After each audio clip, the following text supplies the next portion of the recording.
The Netherlands is often portrayed as a near utopia, a small but powerful country with excellent infrastructure, strong governance, and a remarkable concentration of economic and engineering power in a relatively tiny and well-managed piece of land. Yet beneath this polished image lies a nation grappling with deep flaws. From one of the worst housing crises in the world to increasing political fragmentation and a decline in trust toward its governing institutions. Its struggles during the COVID-19 pandemic, the fallout from the false accusations of thousands of parents in the child benefits scandal, and the perception that the country lacks a unifying long-term vision all challenge the narrative of a perfectly run society. Understanding these contradictions requires diving into the Dutch personality and history, which can be described as a blend of priest, merchant, and angry old man. The priest reflects a deep-seated sense of original sin, humility, and aversion to arrogance or vanity that keeps individuals from standing out too much. The merchant embodies pragmatism, frugality, efficiency, and a relentless focus on function. And the angry old man represents a culture of bluntness, nitpicking, and constant complaint. Together, these traits shape both the strengths and weaknesses of the Netherlands. The country's long relationship with water illustrates this perfectly, as survival in a landscape defined by the ever-present threat of flooding required communities to develop dikes, polders, and pumping systems, but more importantly, institutions of cooperation and solidarity.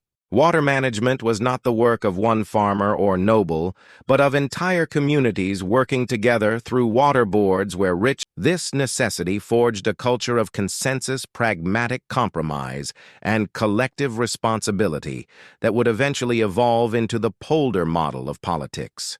A system where decisions are made through negotiation and coalition building, ensuring that diverse voices are heard and that risks are minimized by discouraging radical departures from the norm. Historically, this system balanced inequality by granting political equality in matters of survival, even if economic inequality persisted, creating a society where nitpicking, discussion, and compromise were not only tolerated but essential. Modern Dutch politics reflects this tradition, but in increasingly strained ways. Coalition governments are the norm, as no single party has been able to secure a majority in the Tweede Kamer, the lower house of parliament, for decades.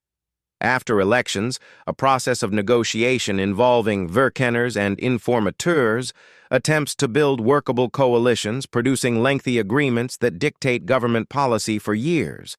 While this process is precise and designed to guarantee stability, it has also become slower and less effective, with the Netherlands consistently ranking among the countries that take the longest to form coalitions in Europe.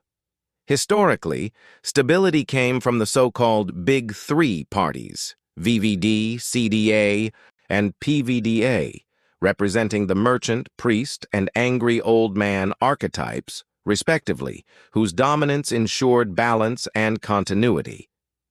But as these parties have weakened, political fragmentation has exploded.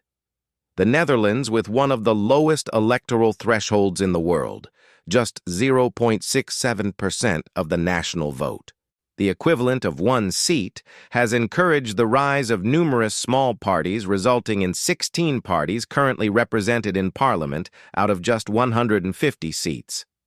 This hyper-proportional system has produced niche parties like 50+ for the elderly and the Party for the Animals, as well as youth-driven movements like Volt, each carving out narrow identities but collectively complicating the coalition-building process. While this inclusiveness reflects the Dutch desire to give everyone a seat at the table, it also dilutes effectiveness, creating unstable governments, extended negotiations, and a parliament where individual members, often with little support staff or expertise, struggle to develop robust policy beyond signaling their values through motions and social media. Rising political turnover compounds this problem, with legislators leaving Parliament faster than before, depriving the system of the experience and expertise it needs to navigate increasingly complex challenges such as housing shortages, climate adaptation, and migration pressures. These structural weaknesses are reflected in policy failures.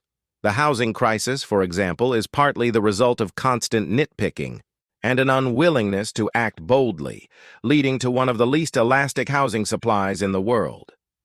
The COVID-19 pandemic exposed the dangers of excessive humility. When no leader wanted to stand out and act decisively, indecision cost lives. On the European stage, frugality has been taken to extremes, as seen when the Netherlands resisted calls for fiscal solidarity during the Eurozone crisis, reinforcing an image of parsimony that, like eating the same cheese sandwich every day, has become a caricature of Dutch thrift. In each of these cases, the balance between priestly humility, merchant pragmatism, and angry old man criticism tilted too far in one direction, undermining effective action. Yet this same cultural blend also contains the seeds of resilience. The Netherlands, then, is a paradox, a nation admired for its infrastructure, design, and pragmatism, yet hampered by political gridlock, fragmented leadership, and a loss of trust. Its challenges are not insurmountable, but require rediscovering the balance between humility, pragmatism, and critique, ensuring that compromise does not become paralysis and that frugality does not stifle solidarity. Like a priest, merchant, and old man arguing in a polder, Dutch society often seems trapped in endless debate. But when those debates produce action, the results can be remarkable.